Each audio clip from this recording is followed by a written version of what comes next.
Dig well, ladies and gents. Pitty the Swordmaster here, and welcome to a review of Ghost Rider vs. Spawn. Certainly doesn't feel like we've been waiting a month for this. No, God, this wait period was very interesting. And not in the normal way of, man, this is an interesting matchup. Just in the way of, wow, this was stupid. Yeah. Just before we get into the episode, as per usual, I do like to go over the wait period, and I have a very interesting experience with this wait period compared to, like, most of the other ones. I wanted to bring that because not too dissimilar from Kratos vs. Asura, albeit not to the same extent. We have very different thoughts on this matchup. Yeah, I was about to say, because I know you really love it, and I wasn't a big fan of it. And this wait period, I briefly brought it up in the reaction video, but my experience with this wait period was really funny because normally if you have like a low opinion on a matchup, the wait period doesn't tend to make it improve much. At best, it usually stays the same. At worst, it drops like a rock. A large parts of this community doesn't treat you very well if you don't like the popular matchup. Yeah. And considering I didn't have the best experiences with people discussing this matchup, I was fully expecting this to be another annoying wait period, but it turned out to be the exact opposite. This was probably my second favorite wait period of this era behind Bowser vs. Eggman, which is, that's a hard one to top. I'm saying that a lot in this video. Yeah. Yeah, surprisingly, there wasn't a ton of, at least from our experience, there wasn't a ton of talk on the matchup itself, but there was a lot of discussion on, like, just the kind of meter Ghost Rider and Spawn have, and that certainly gave us a lot to talk about. I feel like it's because the people who like the matchup like it for like one thing, and that's it's cool. There wasn't that much to talk about. The discussion about the characters and realizing, oh wow, these movies suck. Let's just get this out of the way right now. I think we can both agree, despite the fact that, like, you have a lot more experience with the comics, whereas I was mostly going through, like, the motion media. We both like Spawn as a character a lot. He's really cool. Most of his media is ass. I think the Spawn comic series isn't very good. I think the Spawn movie is one of the worst movies I've ever seen. I like the show, though. The show's good. Yeah, like, the Spawn cartoon is great, even if it didn't end properly, thanks studios. And I gas up the movie a lot, but it's terrible. It's an awful movie. I just had the fortunate experience of watching it at a VC with a bunch of friends and got to absolutely take the piss out of it, because that made for a fun night. If I could go back in time, I would tell myself to just wait until you guys are gonna watch it. But I didn't do that, now did I? I didn't do that. Yeah, like, regardless of, like, our opinions on the individual characters, I don't think it's unpopular to say, yeah, Ghost Rider is absolutely the better written and handled character of the two by a mile. I mean, yeah. As fun as it is to pretend that Todd McFarlane isn't the better comic writer. He's not a good comic writer in the first place. I wouldn't even call him a comic writer. Like, I definitely think the Spawn cartoon is, like, one of the best of its era, and Keith David Spawn, a man after my own heart, but Ghost Rider is absolutely, like, the better of the two in terms of, like, the media they have. Even stuff like Spirit of Vengeance, which I wouldn't call a good movie, but most of its flaws are like, okay, I can see what you're going for, even if it's executed strangely, and that at least makes for a fun time. Spawn is just not a competently made movie. Yeah. I also just think that Ghost Rider's comic runs are generally better. Like, there's some cool stuff in the Spawn comics. I'm not gonna say that that's not the case. I do think a large amount of sections of it is really cool. But, like, the narrative is just not interesting.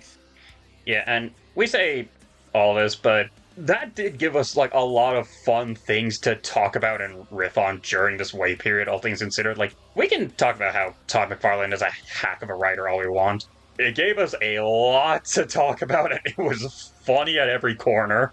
Yeah, it was great. Like, I don't think there was a single day of this wait period where we weren't talked about Ghost Rider pissing. And that's the thing as well, like, sure, some of these movies, comics, whatever, were incredibly stupid, but they kind of also bled into, like, the discussion on the matchup where we were thinking of really, really cheesy, corny ideas that kind of made the idea much more likable than when you were just looking at it on a surface level and thought, I mean, yeah, it sounds metal, sure. Like ideas like Ghost Rider. What was the thing he did in Spirit of Vengeance? Like take control of a crane and just start crushing people. There was the idea of him doing that to a Ferris wheel or like a train or some shit. Like, Yeah, I'm obviously, like, it wasn't gonna be in the fight, but like that's fun to think about. I mean, I think that's an important thing as well. Like, just because an idea doesn't have like any shot of having a death battle, that doesn't mean it's not fun to hypothesize or discuss. Spoilers: Versus is a lot more than just death battle. I know the irony of saying that in a death battle review, but then what are you gonna do? All things considered, though, yeah, I'd say this made me a lot more excited for the episode. Just as long as they had like aura farming and cornball moments like these two characters are known for, I would have been very happy. I mean, that's basically exactly what I wanted to. I wanted this to feel like a heavy metal episode. Like it's where it's so ridiculous and over the top that it's like the coolest thing ever. Yeah, literally the hot dog on a skateboard meme in the form of an episode. Literal coolest thing ever.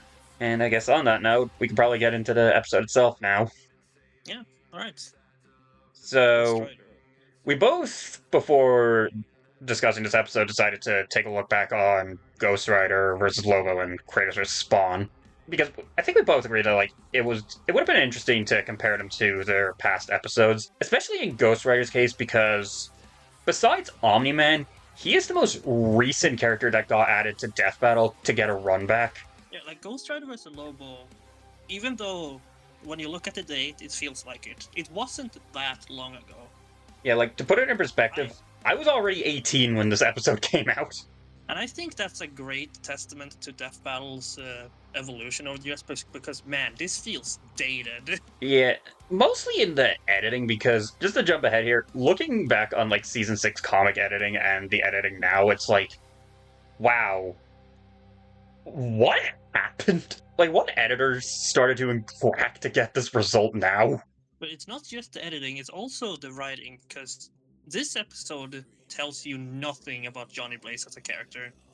Which I understand. A lot of people just like Ghost Rider because he's cool. Fair enough, I've been victim of that. But in Ghost Rider vs. Spawn, they actually talk about his struggles with like the demon inside and when he became King of Hell and how he needed Danny's help.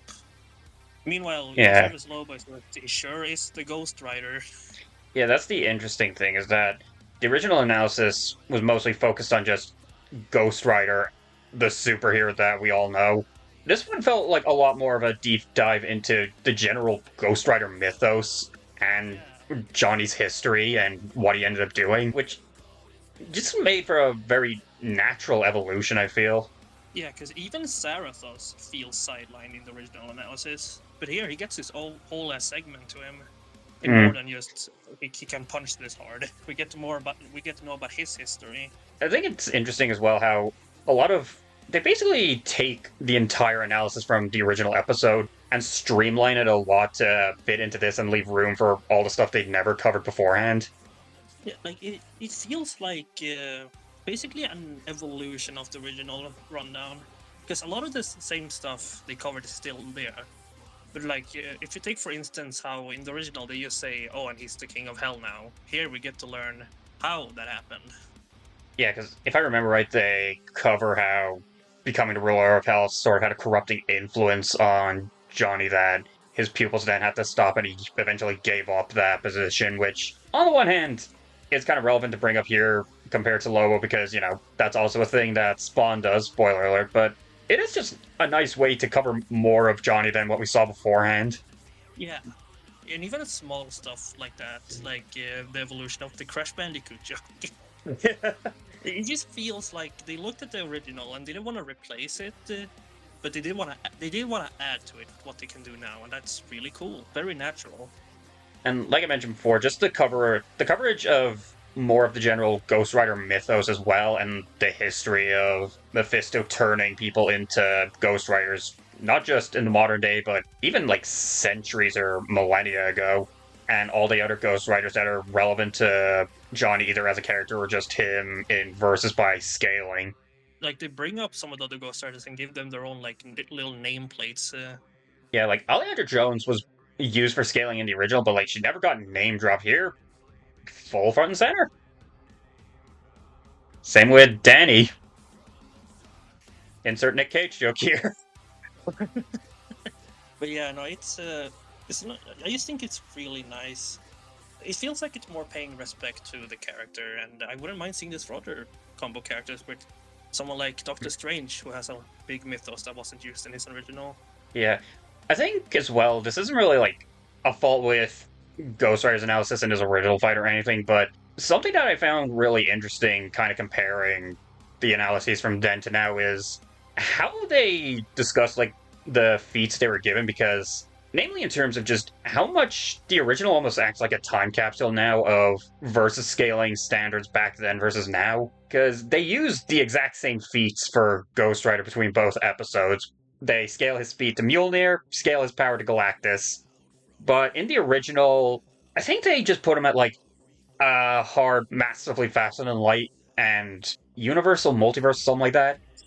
If I remember correctly, 200 billion times the speed of light, and just baseline universal.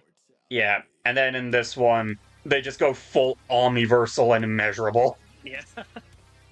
Like, on the one hand, this is also during a time when, I mean, this is basically the versus arms race at work here, because if a character can be cosmic, we're making him fucking cosmic, but I think it's interesting to compare them and see kind of just how differently comic characters were treated back then, because any of them even getting to uni or multi was kind of rare, at least with how people, like, looked at comic characters. Season 6 is where characters start to get consistently universal stats. Yeah, like, I think before that, we only had, like, Thanos, Darkseid, Strange Fate, Chuck Norris. Yeah. Even with, like, Shazam, they brought up a uni feat with him scaling to the Big Bang, and even then they only gave him, like, 1/1000th of that as a low ball.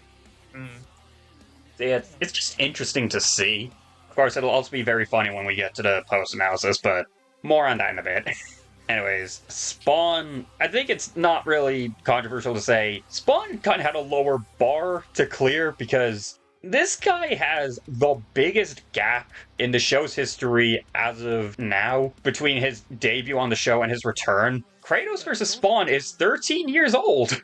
Kratos vs. Spawn isn't a bad episode, but man, it is old, isn't it? Yeah, Like, the way this... they talked about characters back then is very, very different from how they do it now. To put it into perspective, back then, you were lucky if they really dived deep at all into the character themselves. The best you'd get is a rundown on their backstory and then just all their abilities, and that's that. It was very rudimentary. Yeah. It wasn't even really a character analysis, it was pretty much just purely how do they fight. Yeah, and you want to talk stat upgrades? The Spawn against Kratos was put at brick level. And look where we're at now. But like, it does kinda go through the same motions as the new analysis, even then. Like, they cover the backstory, all what he can do, and then the war against heaven and hell. But it's just kinda obvious that it's better now. I mean, comparing it to a season 1 analysis almost feels unfair, but... It is. Yeah. I think it's more for the sake of comparison than anything else. Like, I'm not trying to dog on Kratos versus Spawn. Pretty much. Like, yeah, obviously it's... I was 10 when that episode came out. Standards were not high back then. It's always fun, though, to see a character from an early season get a modern rundown. Especially when it's someone like Spawn, because most other characters who have been returners have been from franchises that have been on the show other times. But Spawn, that's all loader can. Yeah. So as for the analysis itself, I mean, it's kind of another one that, like, yeah, what you see is what you get. It dives about as well into Spawn as a character as you can imagine. I really enjoy it, yeah. Like, just to say right off the bat, I think they do a great job of selling Spawn as the aura farmer character that he is. Due to that, honestly, just due to how Spawn is, I do think it's a less interesting analysis than Ghost Riders. But, like, it doesn't need to be as character-driven as Ghost Riders is, because Spawn, if you want to do a character-driven Spawn analysis, it's going to be the most boring thing in the show. Let's talk about the cool parts instead. Even on that note, I do like that they still dive into, like, some of Al's vulnerabilities, like how he wasn't chosen by Malvolio because he was the strongest or anything. No, it was because he's the best at taking orders, and also how he kind of gave up, like, his powers and, like, pretty much the ability to put his life back to normal because Yeah, turns out when you kill enough people to end up in hell, you start to feel a little bit guilty for all the sins you committed. Yeah. That's like one of the things I love about the cartoon portrayal of Spawn in particular, how he's a badass, he's cool, he's awesome, but he's still a man. He still feels guilty for what he does. And unlike some other portrayals of Spawn, it doesn't make him look weak or wimpy because you look at this guy and try to call him weak to his face. Yeah. As you said, it doesn't really go like as deep into the lore of the Spawn comics as, you know, not well written as they usually are as Ghost Rider, but and I still think that like the dive into what there was cool to see, especially in comparison to how it basically just got a cliff note in the original. Like talking about Spawn and being involved by Gaia in the war between God and Satan. That was cool to see, I think. Yeah. I do like Spawn isn't a character that was very well known versus wise before this episode. But you know, the thing that everyone talked about was the dividing Spawn stuff. And I think it's incorporated so well into the analysis that it almost doesn't even feel like a versus judgment at that point. Which I think is like the best way you can do an analysis when like the line between story and verses is kind of blurred. It feels like you're not just bringing it up to be like, look how many tons of TNT this can emulate or something. No, it's just, here's a part of the story, here's how strong they're portrayed as. Like, that just feels like a proper analysis of the character. Yeah, like it's different to when they're talking about, oh, here are all of his powers, which, to be frank, I don't have a problem with that. Like, they have to do that. Yeah, But like and the war in heaven and hell, it is really just describing what happened, but it's done in a way that blends the analysis in a way I really like.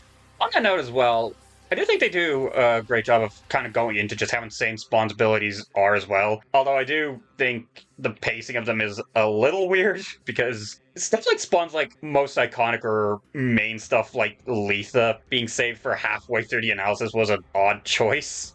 One just has so much stuff that you kind of have to pick and choose. Yeah, I guess just kind of feels weird to go into stuff like time stops or whatever before you go into a basic gun. Yeah, I guess. Anyways, more praise for the comic editing. This is some of the best they've done. Crazy. Yeah, I love how just ghastly and esoteric it manages to look and just perfectly sells the general look and atmosphere of Spawn as a series. One of my favorite things about the Spawn comics is how gritty they look sometimes. Like I think the art style does a great job of that. Seeing it like animated like this is ooh. Also, gotta bring up infinite layers of infinite universes. Infinite layers of infinite universes. This is what I needed, Ben Singer. I lost my shit reading that. You're like 3 episodes too late, but it's fine. The word infinity has just been ruined for me. Very good analysis segments. And then there's the fight. So, I want to just briefly bring attention to their previous fights as well. More so on Ghost Rider's end because Kratos versus Spawn is Kratos versus Spawn. Like, it's a season 1 fight. Like, what do you want? Like, it was fine for its time. It's just very primitive by comparison nowadays. I think Ghost Rider vs. Spawn would have been better if Spawn teleported behind Ghost Rider and then put his hand to his head and said die and then shot a spike out of his head. Yeah, exactly. Ghost Rider vs. Lobo by comparison. Okay, I'm not sure what your opinion on this is. Rewatching Ghost Rider vs. Lobo, my opinion on the fight pretty much boiled down to I thought it had a really fun start with the bike chase. I thought it had a really cool ending with the kill. And then the middle was okay, if really basic. The majority of my issues with Ghost Rider vs. Lobo do come from Lobo's side. I think he's very underutilized. But trying to keep this to Ghost Rider, I think it's fine. Right, it's fine. Not very interesting, but again, Ghost Rider doesn't have the most interesting power set. Yeah. And I will say, just right off the bat, I think Ghost Rider vs. Lobo definitely does better than this episode for the writer part of his name. If that's like what you like out of your Ghost Rider fights, then the motorcycle gets destroyed like 30 seconds in. That's not really an objective fault with Spawn, it's just some I think is worth pointing out. One opponent is just more inherently linked to motorcycles than the other. And Pretty in that sense, much. I think it's fine to focus on that aspect for Lobo, but not on Spawn, because, you know, we have 2 Ghost Rider episodes. Yeah, if anything, I think it makes them stand out in unique ways. So we could have Spawn use that motorcycle from the movie. That's the biggest compliment you're giving this movie, this entire video. It'd be funny. Oh, it would. It's Anyways. Ghost Rider Lobo is always so weird for me to talk about, because it's so mid, I guess. I guess that's one of my feelings on it. It's kind of there. So, how does this episode fare? This is the coolest fucking thing I've ever seen in my life. Yeah, pretty much. I'll quickly go over just this episode's amazing sense of style. Dude, the start of this fight, I was thinking about this earlier, and while I don't think this has my favorite atmosphere in Death Battle, that probably still goes to Carnage vs. Lucy. It does a damn good job at being a competition, because holy shit, this is amazing. Yeah, like, the use of shading on Spawn during the start of the fight, and the lighting on the sprites as well. We very rarely, like, see consistent lighting on a sprite unless it was, like, already there. And it just makes the two pop so much like a gothic comic book panel. Like, this is the kind of thing I would see in, like, a Batman comic, and I love it. Like, the only source of light throughout the start of the fight is Ghost Rider, Spawn's gun, and lightning bolts. That's fucking cool.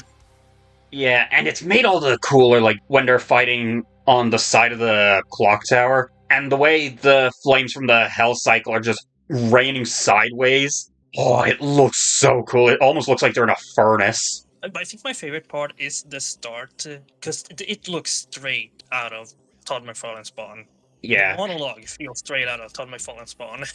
Generally, it's one of the best looking hand-drawn shots in the whole series. It looks absolutely. It does take somewhat of a nosedive closer to the middle, if mostly just because the arena, it's supposed to be hell, and it looks more like a map out of Quake. Yeah, that is a little weird, but I'm distracted by how fucking gorgeous Heaven looks to care. Yeah, and just to jump ahead, the final fight between Zarathos and Divine Spawn, and how whoever has the upper hand causes their side of the afterlife to encroach on the other. That is so fucking cool. I'm gonna try to only mention this once, but the shot of Zarathos spinning around and breathing hell into existence has lived rent-free in my head since this episode came out. Yeah, like, it is so fucking cool. It is one of my favorite shots in the whole fight, and the fact that it's followed by Spawn clocking him so hard that with a single punch he brings Heaven back in is incredible. Yeah, and then Zarathos kicks Divine Spawn and sends a shockwave of hell directly down with them. I mean, obviously that is the highlight of the fight, but like, we are getting ahead of ourselves. Yeah, just on the topic of the visuals, I also have to give a quick shout out to, if you asked me before, like, this era started, hey, between Kratos or Spawn, who do you think would get the better usage of their UI? I would not have thought Spawn, but this is the reality we live in. Like, the way they use the Necroplasm timer is really cool. Yeah. It's one of my favorite things about Spawn as a character. I like the fact that the Damnation Stare just empties it immediately, only for him to come back with the infinite power boost with the fucking church bell sound. Yeah, that is something I really want to give a shout out to. The sound design in this episode is fantastic, especially the use of, like, the clock tower bell ringing. Like, it shows up when the Necroplasm timer first shows up. It appears when the infinity symbol comes up right before Ghost Rider gets dragged to hell, and it comes up when Zarathos gets destroyed, and it is so fucking cool. It gives Spawn so much aura. On the topic of aura, let's talk about the, like, characterization and acting real quick. Yeah, I did want to bring this up. Stephen Kelly did a great job as Ghost Rider against Lobo. Somehow, he thought that wasn't enough, so I guess he decided to do better. And Ray Hurd gives one of the best Spawn voices I have ever heard. It almost sounds like Keith David. It's genuinely incredible. It's listening to the two back to back, it's definitely a much deeper take on Spawn's voice than Keith David, who, by comparison, has, like, a much more grandiose sound to his voice. But it still fits Spawn like a glove. Who made you God, little man? Not that gun, not that uniform, nothing. I eat sin for breakfast. Have a taste of your own goddamn medicine. Every single line Spawn drops in this fight is perfect. I said it before, I'll say it again. The ideal way to portray Spawn, and to a lesser extent Ghost Rider in the context of this fight, is to have them say corny-ass dialogue and still make it sound cool. That is the number one thing I wanted out of this fight. And hearing Spawn go... You fight like a bum. I think we joked about this before, that if either of us was called a bum by Spawn, I think Ghost Rider's the bigger man than us for not just immediately leaving. Yeah, I'm not taking that today. But I also want to give attention to, even though YouTube's not a big fan of it, the "Welcome to Hell, motherfucker" line. Because that is a reference... This is going on YouTube. Eh, we're not big enough for them to care. I just want to bring attention to the fact this is a reference to Tales from the Hood 2. This is a scene where Keith David jumps on top of someone in a car as hellfire is blaring in the background, and he is laughing maniacally. And Spawn manages to reference that and make it sound cool. Have you seen the edit of that with Ghost Rider and Spawn? It is glorious. Keith David, you absolute treasure. God bless this man. Satan bless this man. That too. But yeah, no. Excellent voice work. Both sides. Stephen Kelly's Seraphos voice was already one of the best performances in Death Battle. And yeah. I do like as well bringing this word up again, kind of the evolution of certain lines from Lobo to now. Like the way he says... Lobo of Zarnia, your sins are innumerable. I am here to wreak vengeance upon your soul. That was already cool in Ghost Rider vs. Lobo. Here he puts like so much more grandiose effort into saying it, to the point where it almost sounds like, yeah, Spawn's about to get fucking toasted. Al Simmons, your sins are innumerable. I am here to wreak vengeance upon your soul. Someone else mentioned this, but I love how Ghost Rider goes, oh, this isn't personal, and then Sarathos comes out and like, oh, this is personal. I'll be damned. Like, yes, you will. So angry. If I had Sarathos looking me in the eyes and screaming, get over here, I don't think he would kill me. I would just cease to exist on the spot. Another thing, just Zarathos quoting Scorpion is so funny. Why does it work so well? Again, that's Ghost Rider vs. Spawn, taking corny-ass stuff and making it awesome. It's great. God. Oh, and obviously as well, the track. They got Tyson Yen of Metal Gear Rising fame for this track. Brandon, what is your connection list? How? But also, thank you. This is incredible. If you were going to do, like, some sort of metal as hell track, yeah, I like to think Metal Gear Rising is a good place to take it from, and it is... Oh my god, it's one of the best tracks we've gotten ever. Yeah, I definitely agree. Like, this just sounds like the 90s in a track. This is the kind of thing I would 100% envision, like, a Linkin Park AMV from 2011 to appear on YouTube for. And I think it's incorporated amazingly into the fight as well. Just how it's used diegetically. Like, one of my favorite parts is when Ghost Rider lands the Damnation Snare, and you can just hear the instrumentals fade out as Spawn gets dragged to hell, only for them to come back in full force as soon as the infinite necroplasm comes up. I'm just a sucker for, like, that trope in music in general, and, well, it is... You can feel it. Yeah, music is power. Like, when you accompany something with a musical, like a rising music tempo, that feels powerful. Even though all Spawn does here is just grab Ghost Rider, you get like an oh shit reaction from that. Yeah, there's just so much to praise with this fight. Which isn't to say, like, there aren't a couple of little nags that we have. I brought up Hell looking like a Quake map, but I think something that I brought up in the reaction when I was covering my thoughts that I still kind of feel now, I do wish that they kind of did more with the general choreography and their abilities, because on the one hand, it is amazingly animated. It looks cool as hell. There's definitely still a lot, especially on Spawn's end, that they could have done, and even a couple of scenes that I kind of wish they did more with, like, the flaming car. Sick as hell. I wish that it got to do more than just get time stopped and blown up. I was gonna say, you say that, but Ghost Rider used literally all of his powers in the fight. Yeah, fair point. Yeah, they could have been used for more than they were. I do Yeah. agree with that, and I do definitely agree with Spawn because that guy's a walking power set. Yeah, especially in the case of Divine Spawn, because it is kind of funny that he pretty much just fights like a Dragon Ball character in this fight, just zipping around, punching him and firing laser beams. Yeah, Divine Spawn's entire thing is rewriting reality, so it would have been cool to see that in a way that's just not just, oh, I punch you and then heaven appears. Yeah. But also, I don't know how to choreograph that against Ghost Rider because he doesn't fucking do that.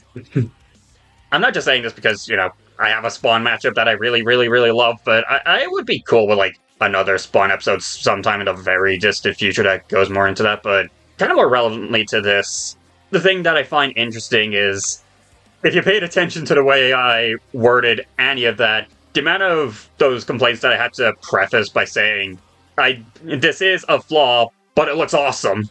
That's kind of exemplary of this fight where, yes, there are things that I think could be improved, but it's fucking awesome. So I don't care.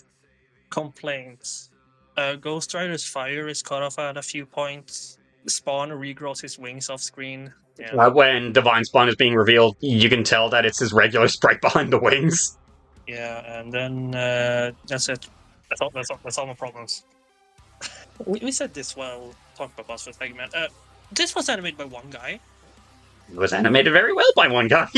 Like, I thought the Kickstarter era was supposed to give us like a decrease in episode quality, but we got we keep getting episodes animated by one person that look fucking gorgeous. Like, even with all my problems with Creator vs. Ozra, it looks phenomenal. And on that note, we neglected to bring it up until now. Can we talk about that kill? Yeah, I did want to wait for it because I think this is my favorite kill on Blowing Death Battle. Yeah, like, first of all, the sprites. Where are these sprites, dude? Like, this is kind of a similar case, I believe, to Dio versus Alucard and Madara versus Aizen, where they have these really detailed sprites for up-close shots that I'm pretty sure were custom-made, and, like, how did they make them look so clean? And he looks so good! And even the hand-drawn shot of when Spawn is getting all up in Zarathos' face. Oh, dude, the way Spawn turns his head. So smooth. And less an animation thing, but I love the performances as well. Both from, like, Ray Hurd Spawn, just, you can tell, he is aura farming like fucking crazy. And Stephen Kelly, his voice, Zarathos legitimately shitting himself when Spawn is about to take him out. Yeah. Actually insane. I eat sin for breakfast. Have a taste of your own goddamn medicine. He sounds like he got stabbed. It wasn't Nemesis who brought this up. A really cool detail that before this Spawn, it doesn't say a sentence that's longer than like 6 words. And then he drops, I eat sin for breakfast. Have a taste of your own goddamn medicine. And it just... Combination of that and Zarathos, who was also aura farming like crazy throughout the fight, just sounding genuinely terrified, already makes this kill so satisfying, and that's before even getting into, like, what happens during the kill. And I think it's a very similar, like, direction that Archie Sonic's kill took, but in a much cooler way, I think. And I already like that death a lot, but Zarathos getting subjected to all of the people that he and Johnny were penance staring, showing the sins to, just generally making them suffer, and all of that sin being directed towards him, and the editing as well. Oh, it is bone-chilling. It's probably the most painful death in the series. Yeah. I'm only saying probably because Thanos exists. Yeah, even then, like, Thanos is purely hypothetical because, that's the entire point of the Omega Sanction is out to get worse and worse over time. No, we just see every single sin that Zarathos committed being directed towards him. And bear in mind... Think about that for a second. Yeah, I was about to say, Zarathos is being subjected to every sin he committed. Like, one penance there is bad enough. That's hundreds of them. Yeah, if the regular... If the penance stare on, like, your average villain was like a grenade, Zarathos was basically being subjected to a supernova. And he's not done after that. Fucker rips out his soul. And then just chucks Johnny aside as he burns in the atmosphere. Crushes Zarathos into nothing. It is And incredible. And then he turns around Johnny's line from earlier. It's like you said, nothing personal, asshole. Like, Oh. just actually flawless. Well, not flawless, because I would have liked to see Lobo in there, but other than that, flawless. Yeah, God. Fan-fucking-tastic. So, I think that's enough gushing for now. Let's talk about the post-analysis.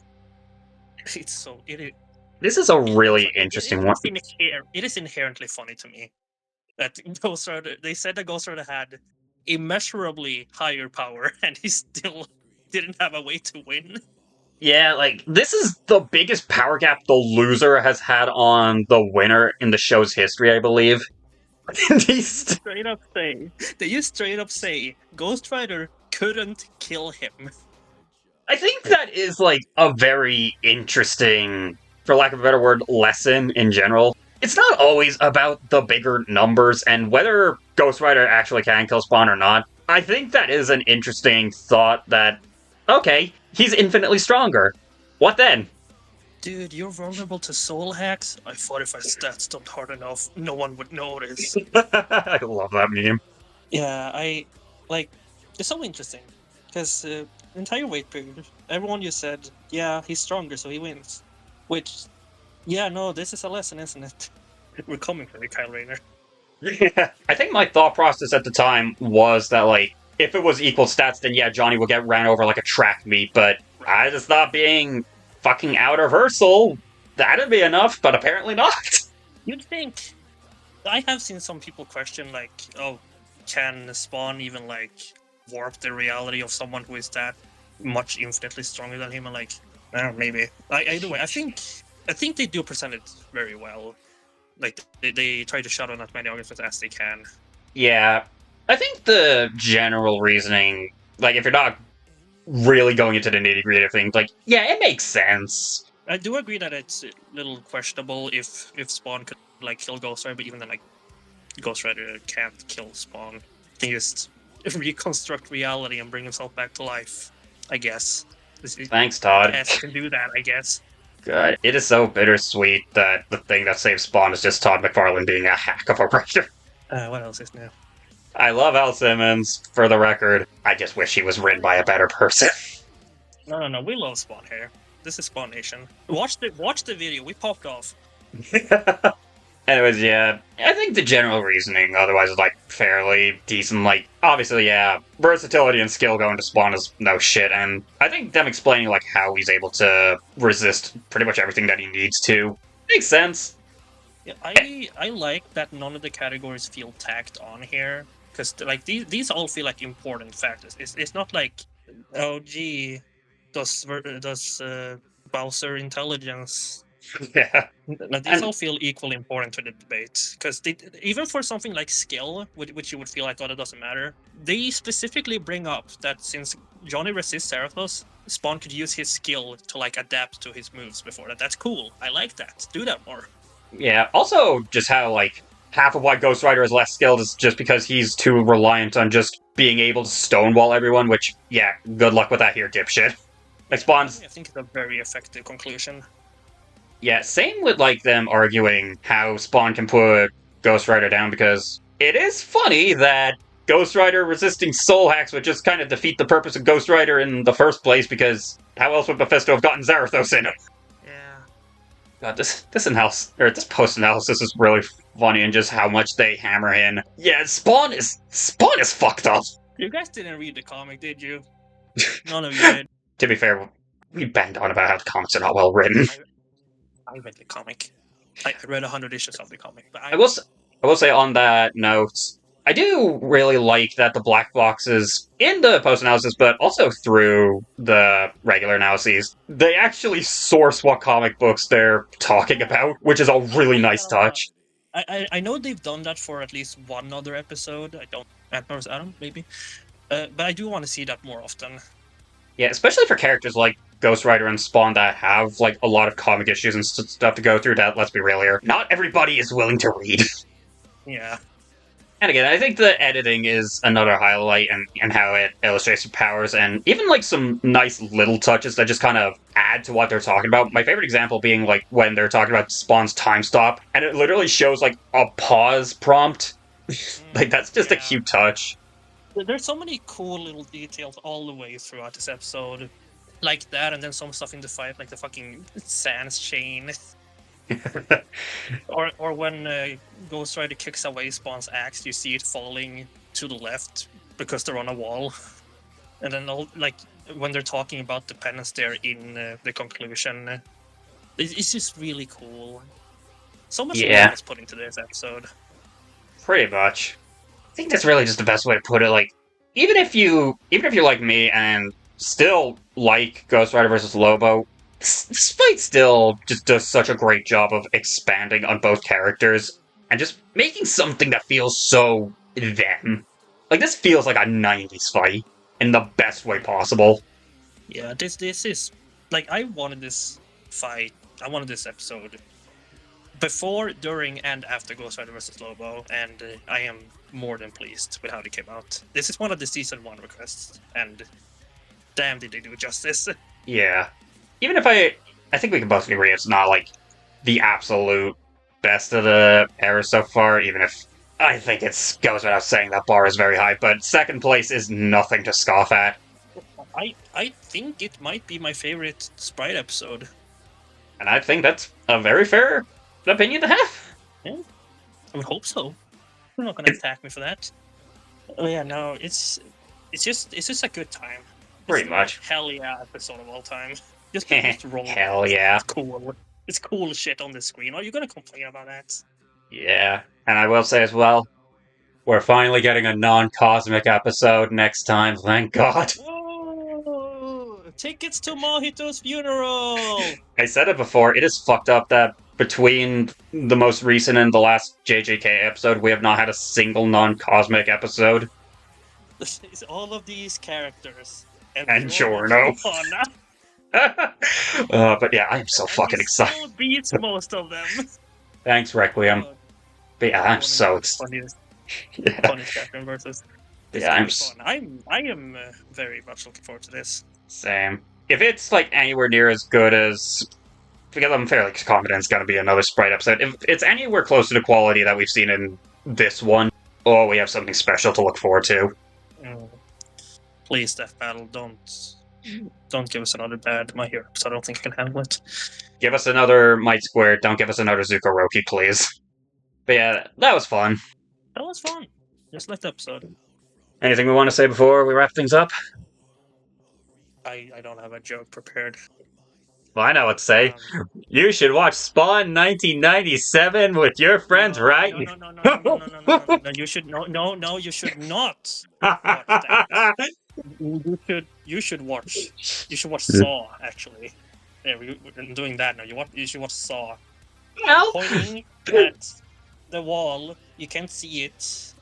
Saw is just Spawn without the P and the N in the title. Alright, before Loka kills me, thanks for watching. And thanks for being here with me. Thanks for having me. Until next time. Death to all spawns. Death to all hell spawns.